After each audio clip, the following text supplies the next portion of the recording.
Jeffrey here, and I've always wanted to do a rental house clean out video, so I'm finally doing that.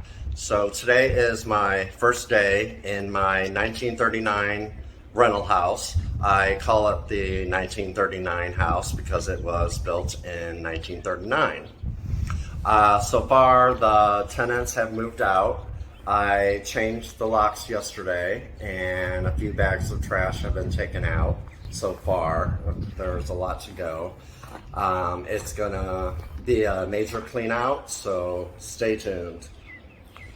One of the first things I want to do is clean out, besides the kitchen, is clean out the front door entryway.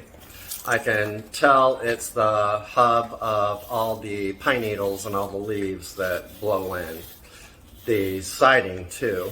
I'll have to figure out something because I don't have a hose over here.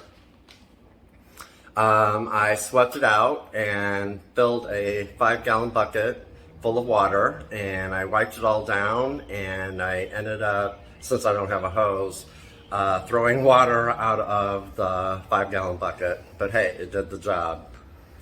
This area is done. There's one more area in the back, but that's for another day.